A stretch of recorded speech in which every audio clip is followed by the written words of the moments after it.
I just want to introduce our next speaker, who is Mike Repole. And by telling you all that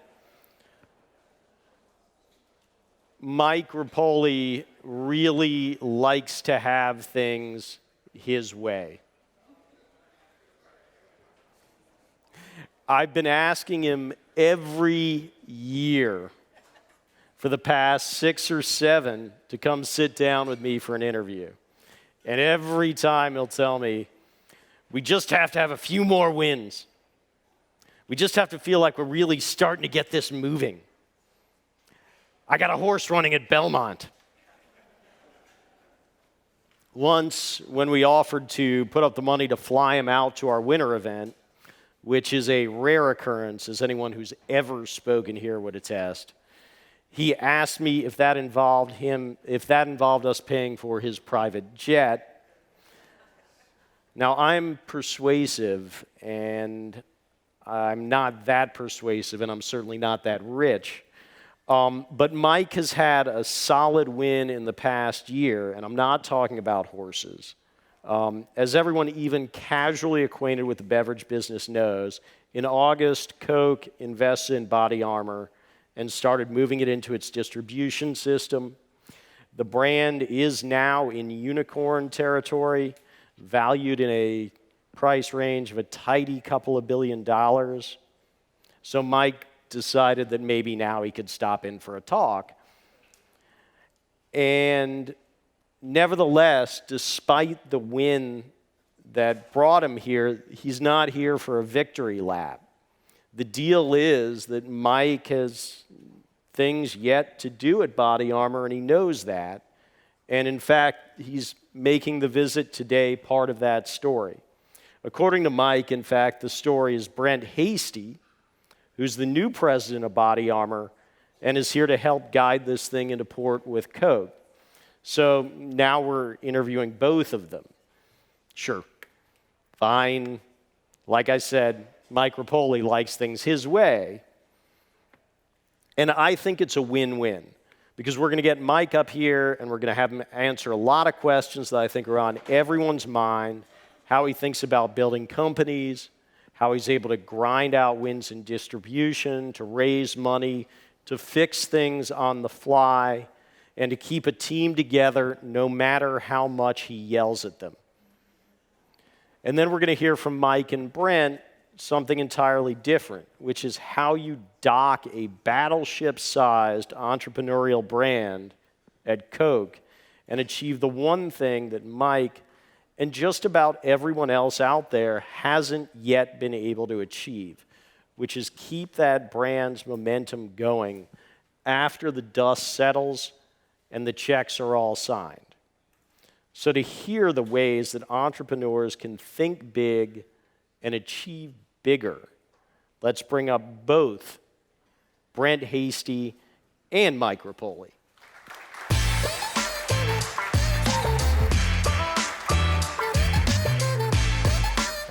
Finally. All right. Good to see you. Good to meet you. Never met Brent. I would have figured he went to Harvard, you went to Yale, you guys had to cross paths at like one of those boring events. I might have hit him with a tomato at some point. I mean, I just went to St. John's with a 2.2 grade point average, so this is supposed to be intimidating, but I'm just curious. Yeah. You know, I'm more concerned about the fact that he went to Tech, and I'm a big Bulldogs fan. Oh, you're from Atlanta too, right? Can't help you with that. So I think the first question that's been bugging people ever since you even sat down with Lance to get involved with this is, why the hell would you even want to come back? You know, on May 25th, 2007, when we did the deal with Coke with Vitaminwater, I vowed I will never, ever, ever get back into the beverage industry. It was done. I mean, it was a 10-year run with Darius and an incredible team. Built the brand from $100,000 to $700 million in sales. Company wasn't for sale, no process. Coke came in. Brent was one of the first guys to come in. Sandy Douglas, Muhtar Kent, and at the end of the day, it wasn't for sale. And when someone throws out a price that they did, $4.1 billion, It was for sale, trust me. And if I had to do it again, I would sell it again. But the deal was structured, where they were going to buy 100%, and we were going to continue to run the company. And I was 37 at the time, and I've been very blessed in my life. And I said, listen, I want to do a lot of things, and I invested in Kind and Pirate's Booty, and many of you guys know that I have racehorses, only 165, so there's not a lot out there. And if anybody wants to invest in horse racing, I could use the money. I could really, you want to make a small fortune in horse racing, start with a large fortune. And, there was a passion I missed about the beverage industry. Snacks are fun. They're cool. But people snack 1 a day, 2 a day. People give up snacks for Lent. That's 40 days. People don't give up beverages for 40 days, unless you want to die, by the way, slowly. So there was the action of beverages, and I kept walking by that snack aisle, but kept going to that beverage aisle. And from 2008 to 2012, I thought there was a lot of lack of innovation. There was Monster, and there was a couple of categories, and I just didn't see a lot. And, I got to give Lance Collins a lot of credit. Lance and I have been friends pre-Vitaminwater, pre-Fuse. And I was 23 when I met him, and Lance was, I think, 33, 34. He had Crystal Ice Water, and came to me in 2009 or 10. That wasn't on Zach's presentation, on crystallized water. Yeah, no, that was his. And he had 3 trademarks. He had Outlaw Energy, he had Core Water, and he had a BodyArmor trademark that honestly he had no idea what to do with. And his vision and my vision was different. I fell in love with the trademark, and I told him I wasn't going to do it, and then I said, I'll do it silently. That lasted for about 3.5 hours, and 7 years later, here we are. So what are the differences in the way you approached building these 2 brands in terms of strategies for getting traction? Obviously, BodyArmor is a lot more strategic in the early days than Vitaminwater was. To think that at 28, 29 years old, when Darius and I joined Darius when he had a product called Smart Water, which was this little brand that now is this big, massive brand. And he had 3 incredible sales years before me. He did 100,000 first year. He did 100,000 the second year. He did 100,000 the third year. So, so he was on fire right now. So, but you know what? I saw like the Howard Schultz of bottled water. I was working for Crystal Geyser Water at the time, and I'm trying to sell water for $4.99, $5.99 a case, and he's got this vision of the hydrologic cycle and calcium and potassium, and I'm like, this guy, I don't even know what he's talking about. But I loved his vision, I loved his passion, and I knew we would be a very good 1-2 punch. And then 18 months later, after I joined, we came out with Vitaminwater together, and it was a great balance. I wanted to sell cases in 7-Eleven, and Darius was looking to sell cases in a museum. So there was this extreme of where you wanted to sell cases, and I thought Vitaminwater should be 75 calories, and Darius thought Vitaminwater should be 25 calories, and it ended up at 50. I thought it should be Fruit Punch, and Darius thought it should be Revive, and it ended up Revive Fruit Punch. I joke with Darius, I was a poor kid from Queens. I wasn't poor, but trust me. My dad was a waiter, my mom was a seamstress, but I wasn't poor. And Darius had a house in Sands Point, Manhattan, and I used to joke with Darius that, man, if Vitaminwater makes it, Darius is going to be a millionaire. And if Vitaminwater goes bankrupt, Darius is going to be a millionaire. Yeah, but you know what? I say this in the nicest possible way to myself. I'm a degenerate gambler. And Darius was a big visionary, and I think that we bet on the brand, and most importantly, we bet on people. So you bet on the brand, you bet on people, and it was sort of a white space brand. There was no sort of value-added water at the time beyond sparkling. Here, this is more of a challenger brand approach. So when you talk about brand and team, do you approach it differently, knowing that you're going after something? It's interesting. When we created the enhanced water category, when we got to 10 million, the category was 10 million. When we got to 25 million, the category was 25 million. When we got to 100 million, the category was 100 million. I did know if I was going to get back into the beverage industry, it wasn't going to be to create the next niche category. I needed to something, and this was a personal issue, I needed to create something that possibly could be even bigger than Vitaminwater and be more epic and more historic if it was possible. And it was all personally driven. And when we decided to do this in 2011 and 12, whether it was investors or employees, I was very upfront that there was only two choices with BodyArmor's future. We were going to be the next billion-dollar brand with the goal of being the #1 sport drink, or we were going to go bankrupt, but we would have a lot of fun on the way. The first 3 or 4 years, bankrupt was probably a 1 to 9 favorite. It was interesting. It was close, and I think we had 9 lives at BodyArmor. We used up 8 pretty quickly. We have 2 of them on appeal, right?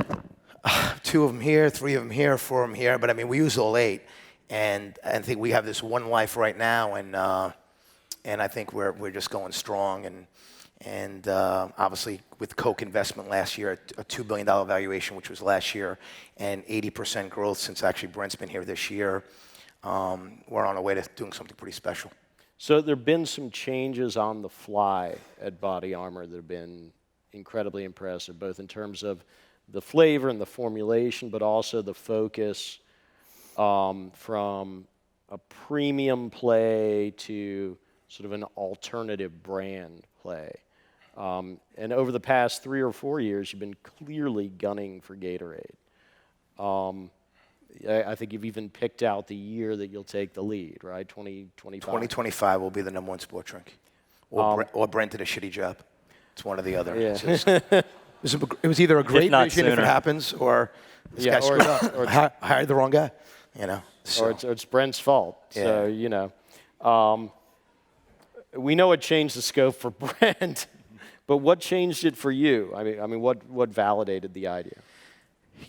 People talk about changes, and if you're an entrepreneur or you're a business owner, changes, if you want to be successful, you have to change. To me, we use the word evolution always. Brent and I, when we talk, we use evolution. Brands that stay the same over years eventually get stuck. And honestly, I think that's Gatorade's biggest issue right now. The same formula that was in the bottle in 1965, is the same formula that's in the bottle today in 2019. And because they had no competition, it was fun for them. Like, oh, we have no competition. I mean, just so you know, Powerade is not their competition. Let's just be honest. And so they got comfortable. And we're not the first brand to go after Gatorade. I mean, 50 brands have gone after Gatorade. 50 are all been knocked out, like Mike Tyson in his prime would knock people out in round 1 or 2 and say, wow, that was a stupid idea. I'll never do that again. And we were either going to be 51 or be the one that was going to, so. You want to be the Buster Douglas of the beverage business? No, because after he knocked out Mike Tyson, his career ended. So we want to be the future sport drink for today's athletes and the next generation. But the one thing is you always have to evolve. You always, we have a saying, we talk about happy, not content. I mean, if we do 100 things right and we do one thing wrong, for the people that have worked with me before, or poor Brent right now, I focus on that one thing. Like, never think great is good enough. How did you know that the early product iterations just weren't cutting it? Any entrepreneur in this room, if they've told you that they've been successful with a product and they got it right the first time, they're lying to you, or they're a small market. So there's I call it calling audibles the whole way. Being an entrepreneur is calling audibles the entire way. We call audibles today. We can't call the amount of audibles today as we did in previous days, but at Vitaminwater, if you saw the early 3 flavors of Vitaminwater, the #1 flavor back in 1999 was Super C Acerola. Darius told me Acerola was going to be the next big flavor. Didn't work out. So you don't really know. And being an entrepreneur is about making a ton of mistakes along the way, learning from those mistakes, and fixing them. You know, it's obstacles over roadblocks. You hit a roadblock, game's over. You hit an obstacle, you figure a way around it, over it, or through it. How are you knowing that you're having them, though? Is it that it's just not selling, or you're hearing from people that this tastes like shit? You can say that. I curse. I'm not going to get offended. If they are, they shouldn't be here, but I'm kidding. You listen to your distributors, you listen to your retailers, you listen to your consumers, you listen to your nieces and nephews, you listen to your friends, you listen to your employees, you listen to everybody. You ask everybody their opinion.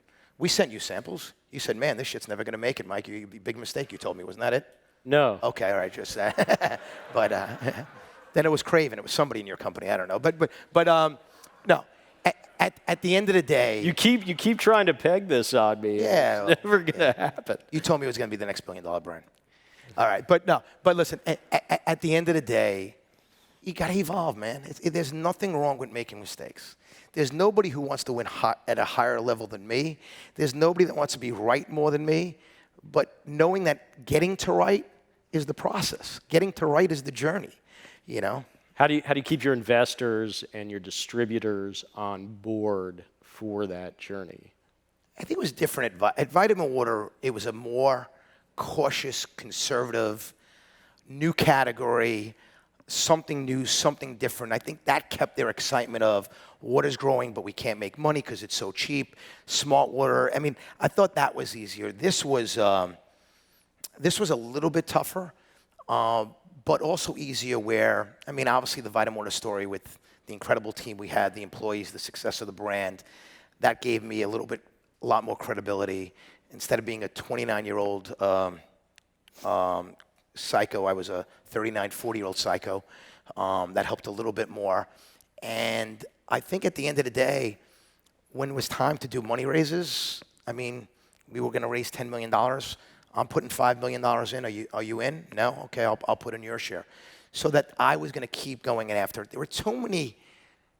Gatorade was prime, and the sports drink category was primed for a premium player to come in and get a 10% share. There was no doubt about it. But I was very honest that it was going to take a great team, a ton of money, and a great brand. And I've been blessed at Vitaminwater to have some of the best, smartest people that ever worked with me. At a younger age, like 25-year-olds to 35-year-olds, and I watch them, whether they're in the crowd here or they're running companies somewhere else, and that gives me incredible pleasure. So proud of that. And then here at BodyArmor, I got the 25-year-old millennials, which I make fun of millennials, but that's another story. And then I have 45, 50-year-old veterans. So it's a good blend of chemistry. And then you bring in Brent now, who, you know, at Coke at one time, he was the head of strategy, I mean, global strategy. You know, this is the most strategic person I've ever worked with. So you get my vision and his strategy and the knowing of the Coca-Cola system. I think we got sky's the limit right now. You can see him there. He's being strategic. He's I usually don't have to say much.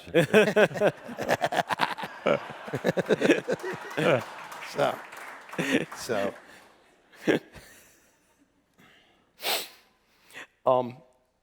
That, you know, that said, the strategy was there, the opening was there, the team was there. Is that enough for an entrepreneur to say, look, there's this opportunity, but I don't have the product. Can you stay with me until it's there? I didn't really worry whether we're going to stay with. I mean, the distributors, you know, whether you're Big Geyser or your Polar Beverages or your Khalil or your John Lenore or your Canada Dry, you know, I mean, you know, I'll give you, like, the first year at Canada Dry, we sold 50,000 cases. That's pretty good for a first year. Second year, we sold 40,000 cases. It's probably not going in the right direction as a startup brand. Usually the next year is 25 and then the door. I think that they were patient, you know, John Tagliente, Bob Brockway, Larry and Mike Dooley, Jerry and Lewis at Big Geyser, just to say, hey, you know what? This is going to be a marathon, not a sprint. Gatorade built this iconic, incredible brand over a 50-year period. If somebody's going to chip into that, it's going to take a lot of time, a lot of effort, a lot of money, a lot of great partners. And retailers believed in it too. You know, so I think we got a lot of time built on everyone loved the concept. Naturally better for you sport drink, potassium-packed electrolytes. It made a lot of sense. Moms got it, athletes got it, and it just took time. So I never worried about it. Like I'm trying to be, I knew it was going to be big. In 2012-13, I said, we'll be $1 billion retail brand. We're $500 million in retail as of today, growing 100%. Next year at this time, we'll be $1 billion retail brand. But you said the same things about Pirate's Booty and Energy Kitchen and Kind Bar. And I'm not bringing those up to say that you were wrong. I'm bringing them up to ask, what did you learn from them that you applied here? Pirate's Booty, listen, a totally successful brand. Just was rebought for like $400, $500 million. Kind Bar, Mars made a $2 billion investment. Still growing. I think $2 billion is doing okay, so that's that. Energy Kitchen was more about healthy eating, healthy lifestyle, and I just think that the system of people and scalability and mass was way different. I think you see Sweetgreens right now on fire. I go there all the time. I think you see some incredible places in California. Healthy fast food is definitely the next thing. And then I think I had a decision to make. Do I want to focus? I kind of sold my interest, Pirate's Booty. Do I want to focus on both and probably have two failures? Because both brands were losing a ton of money. At one time, for anybody's out there, I'll give you a business model. We lost 10 million one year. The next year we lost 12, and the year after we lost 16. That's not a business model anybody should follow here, seriously. If usually you end up with no friends, no family, and probably no home. And called BodyArmor. BodyArmor lost $40 million in a 3-year period. You're welcome to tweet or text questions up, by the way. Obviously, the crowd is not impressed with your questions. They think they can have better questions. Maybe we should. No. Which ones would you want me to ask? Listen, you have me for an hour here. You can ask me whatever you want. This is who I am. So yeah. So why did you do the deal as a two-step this time? Because I thought that this had an incredible runway. The day the company sold on May 25th, 2007 was a special day for the team, the employees, my family, my friends. One of the things that I'm most proud at Vitaminwater, and I hope there's other entrepreneurs in here that will take note, is every single person was a shareholder in the company. And when the receptionist makes $300,000,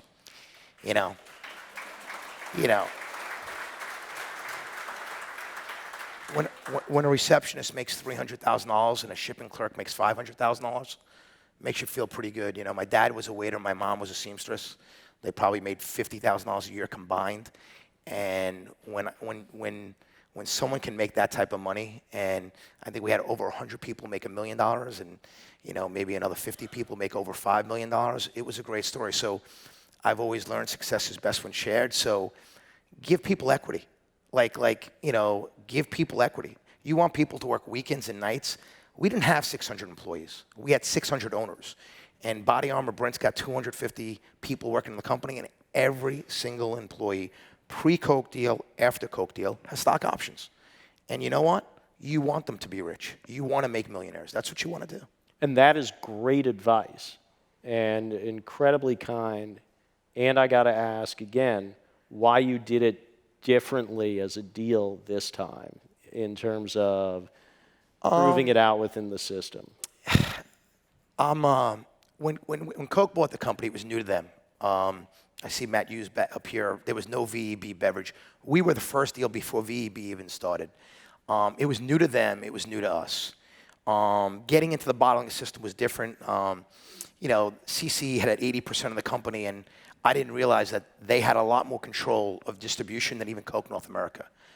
When I met with Jim Dinkins, who's done a great job as president of Coke North America, he talked about how CC has been carved out, and we have incredible bottlers like Swire and Consolidated that have more territory, and new bottlers like Southwest and Reyes and Coke Florida.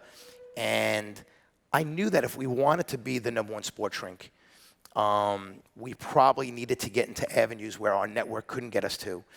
And let's just be honest, Dr. Pepper sold. Dr. Pepper doesn't exist, just so anybody knows. It's another company called KDP. They don't exist. Dr. Pepper left when Larry Young walked out the building, when Marty Ellen walked out the building, and Roger Collins just stepped down. It doesn't exist anymore. And I had a choice. I mean, if they don't do that deal, the Coke deal doesn't happen. I mean, that deal triggered this deal.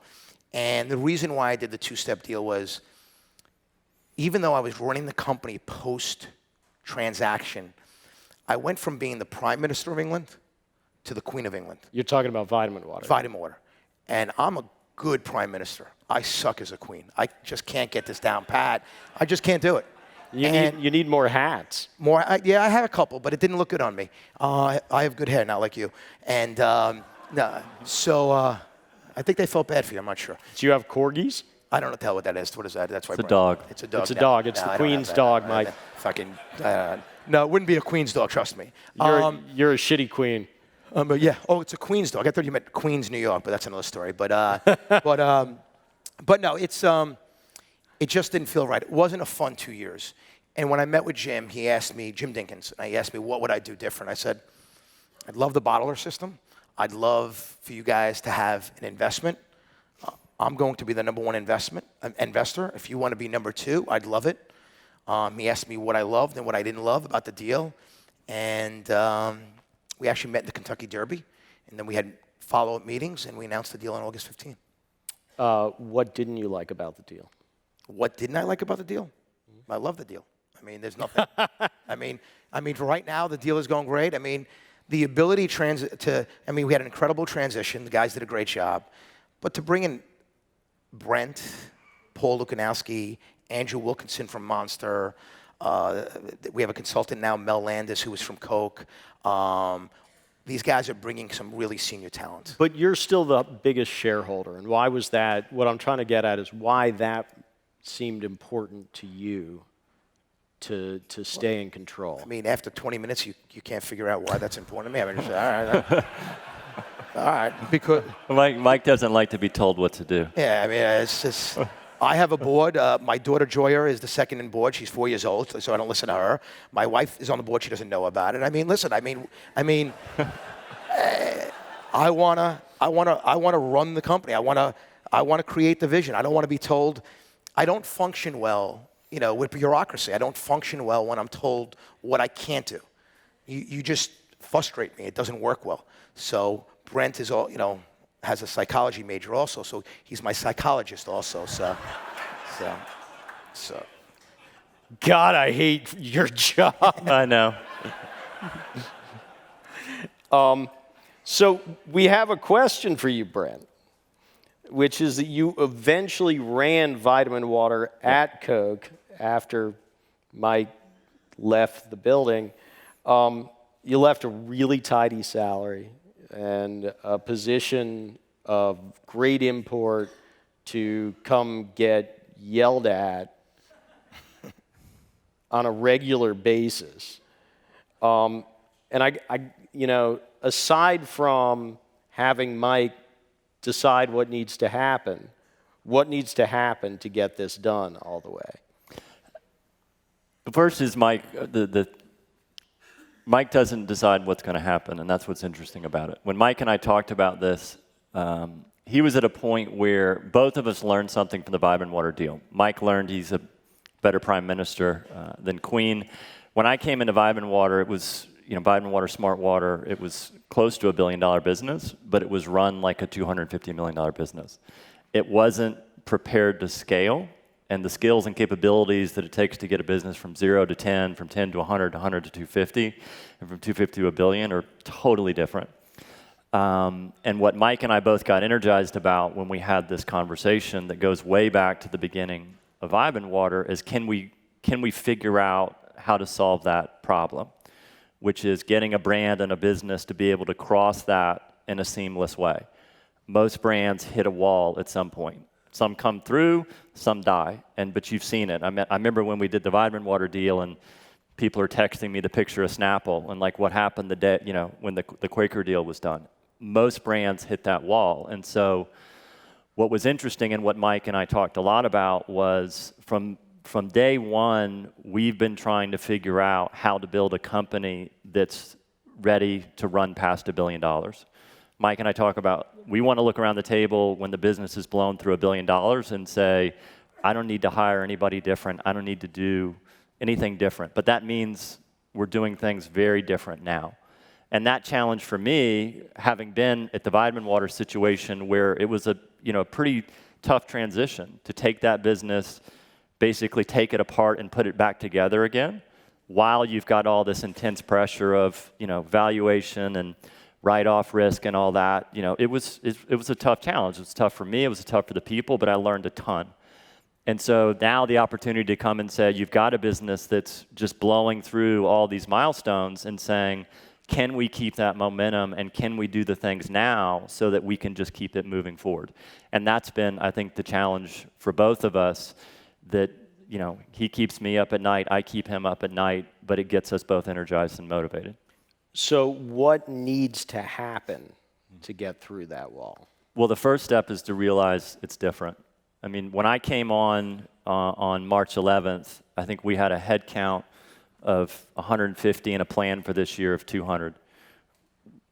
Mike's credit, the team's credit, we've made massive changes. We've got our 115 people in a meeting on the other side of town right now where we're reorganizing the whole company as we speak to get ready for... Well, it's great that senior leadership is there. They're having more fun right now, I'm sure, that Mike and I aren't there. But we're now 250, and and Mike and I sit down and we have a conversation about what does the brand need, what does the company need, and we can make decisions in a heartbeat.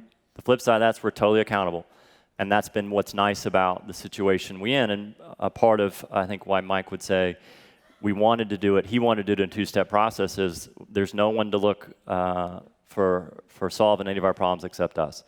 And we use that and that passion and that fire, and so when we need to make a decision, we need to do something, we do it.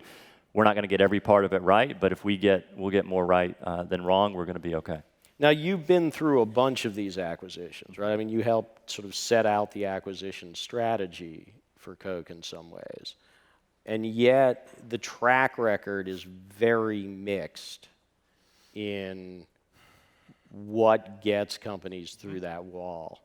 So, I guess I'm wondering if all that experience in seeing this track record come together, with the Sujas and the Zicos of the world and the Vitaminwaters,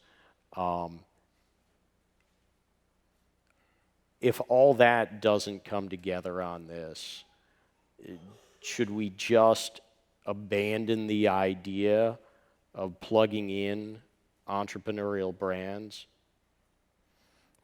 I would say one thing, that, and I think the question is slightly flawed.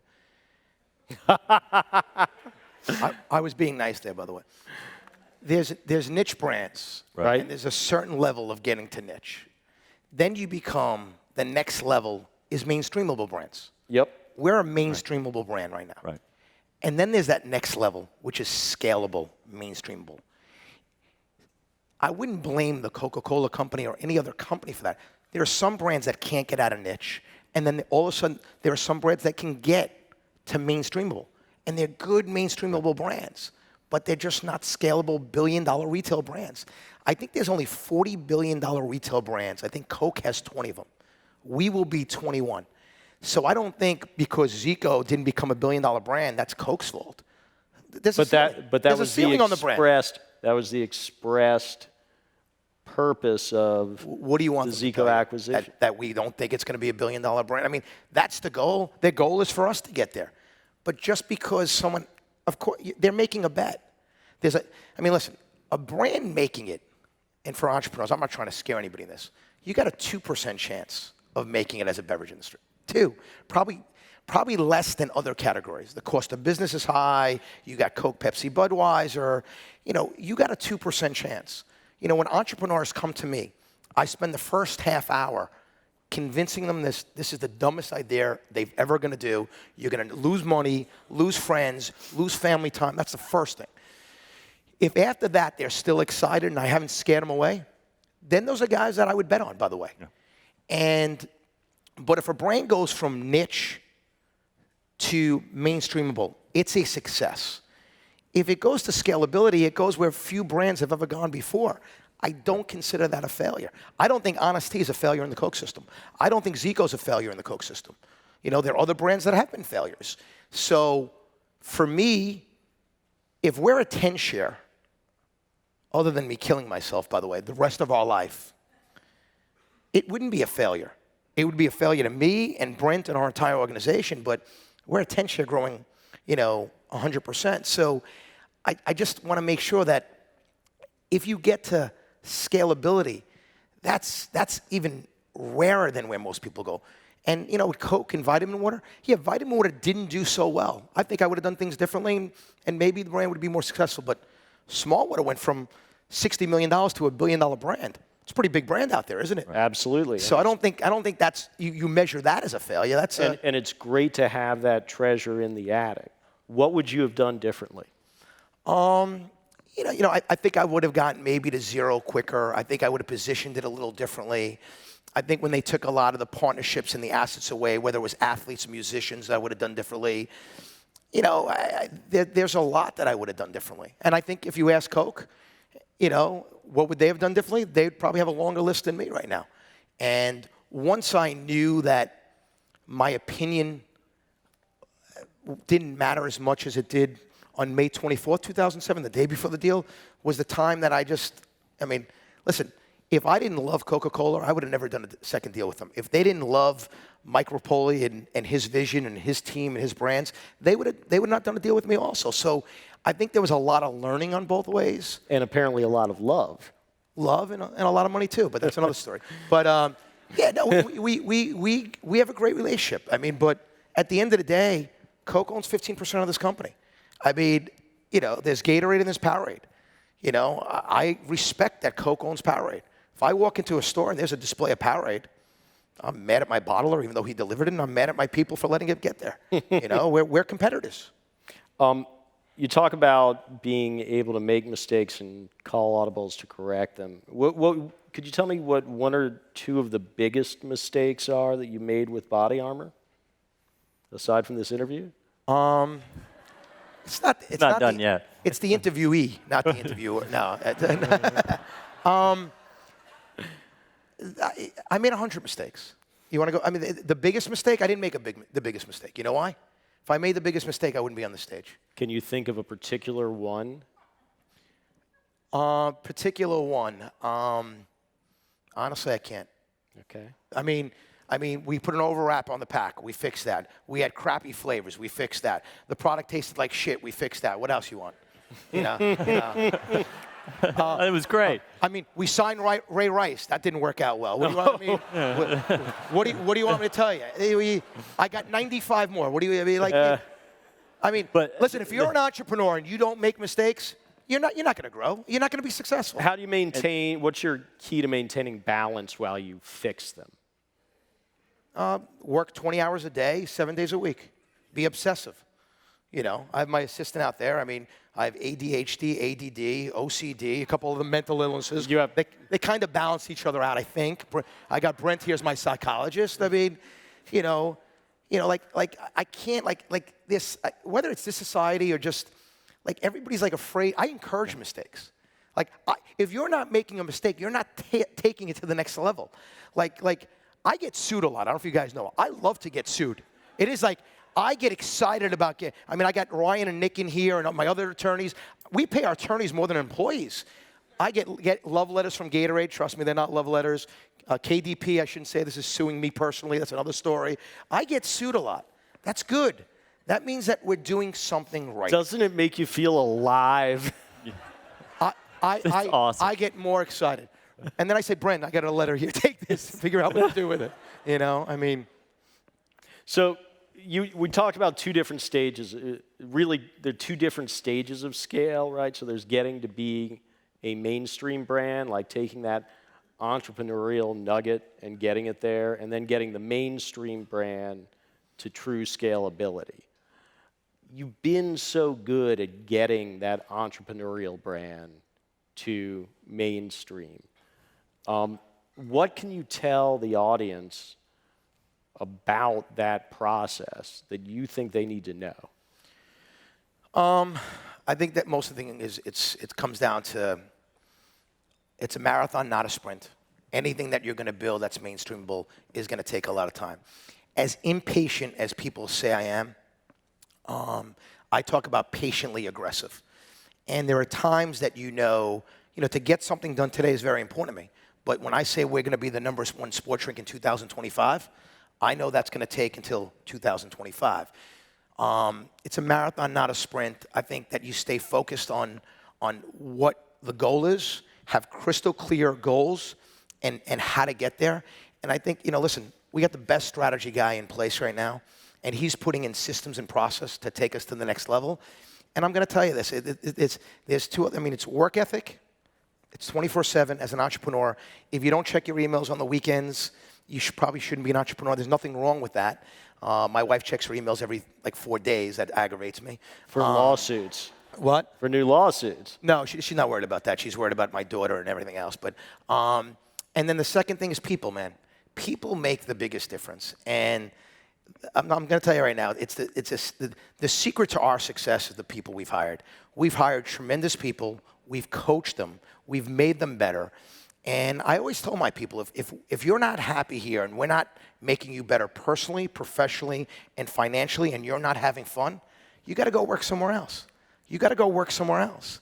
And we're in big companies, people wind up being 754, 632, 45. It doesn't work here. Here it's Brent, and it's Mike, and it's Tom, and Joe, and it's way different. So people make a difference. When you're an entrepreneur and you have 20 people in your company, each employee is 5% of your company. I mean, how can they not be super important? And higher up, work ethic, and bet on people, man. It's such a simple philosophy, and what I find a lot in corporate America, and I'm sure there's a couple of corporate companies out there, they have super smart people, and they don't do a good job of empowering them. And at the end of the day, these people come. Brent, in 12 weeks has felt like 12 years for him already. And he's getting stuff done, And I want to be crystal clear on Brent. Brent is here for one reason. Because I was the guy that can take the company from 0 to $400 million in revenue. And Brent's going to be much better taking this company from $400 million to $1.5 billion over the next 3 years. Yeah, and I think there's an interesting contrast there, because what you're talking about is personal relationship and energy that comes from sort of a pirate ship kind of crew. And Brent is there for systems, and to get that turned, to harness that energy into things that can scale much further. In your experience, can brands build those systems in earlier, or is there no way that an entrepreneurial brand can set it up to dock easily? I think absolutely you can. I think you can never be fully prepared for those changes and how fast it's going to come. But it starts with the recognition of the problem, which is you got to change. I think, when I thought about coming to, and I've known Mike forever, so I knew what I was getting into. I'm not surprised by any of it. But the number of people that came up to me and said, look, you're going to go be a president for a founder who's highly involved, the number of situations that blow up in that are very high. I mean, it's really hard for a founder to let go, to see his or her team have to change, to see the business have to change. And that's what I give Mike the credit for, is he's basically said, he's got a point of view. And when we're wrong, we definitely hear about it. When we're right, he takes credit for it, which makes it awesome. It's a great system. It's the way it works. But it's okay. And so the change that the team's been through in terms of just the thoughtfulness, even in terms of how, I came into the team, how Mike introduced me to the team, there's a level of thoughtfulness there that I think if you're committed to it, that it absolutely can be done, but that doesn't mean you're going to be successful. I think the worst thing any big company can do, back to the premise of your question, is the moment you stop taking risks and you get afraid of okay, someone's going to write a bad article because Fuse didn't turn out the way we wanted it to, is the moment you're dead. you have to be willing to try things, and you need leaders, and you need teams, and you need folks that are willing to take risks. If big companies stop taking risks, they're dead. If we stop taking risks, we won't make it to next week. Big companies can last longer, but that's the beginning of the end. And I think that's the big thing for us is we're willing to take more risks, and we're willing to move fast, and the more times we try and the more opportunities we have, we'll make a ton of mistakes, but we'll learn from them, and we'll change fast. And when you say, like, I mean, he's here for strategy, process, and systems and to lead the organization, but we do things the BodyArmor way. There's a culture for people and a process with people, and Brent's not looking to change that. In fact, he's embracing it. And, you know, I don't know this for a fact other than when I yell at him, but he's probably having more fun the last 12 weeks than he probably had the last 10 years. If he just look at him. If he is and I am, you know, I'm just weighing that I'm the having. Stockholm syndrome. Yeah. So, which one is it? I'll explain it later. I wouldn't know what that means. See, I got yelled. Anybody who laughed at that joke must be a nerd also, to be honest with you. So, I mean, but, or you just laughed because you wanted to be cool and felt like, you know. They wanted to make polite. Brent feel better. Yeah. Yes. No. Because he's having so much fun. Yeah. Yeah. So, but there is a process for people that I don't think people worry about. You make people better, you make the brand better. Right people, right brand, sky's the limit. Right brand, wrong people, you're probably not going to make it. Which is more fun for you this time? Was it building it the first time, or is it just sort of knowing that you're on the brink of some crazy brand building here?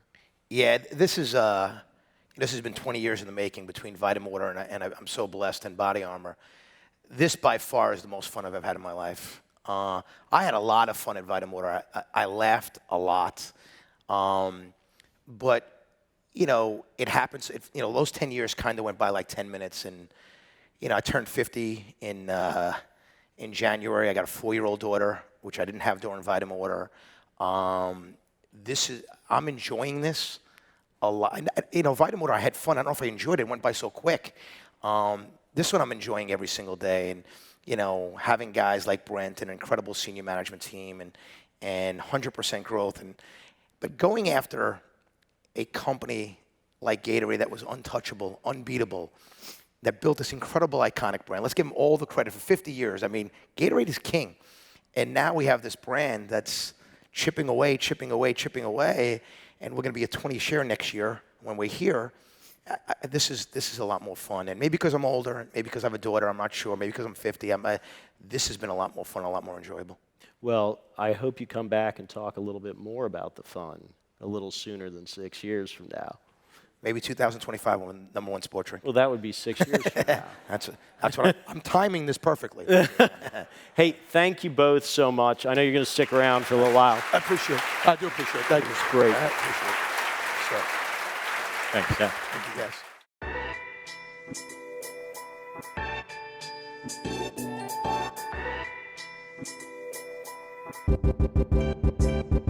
guys.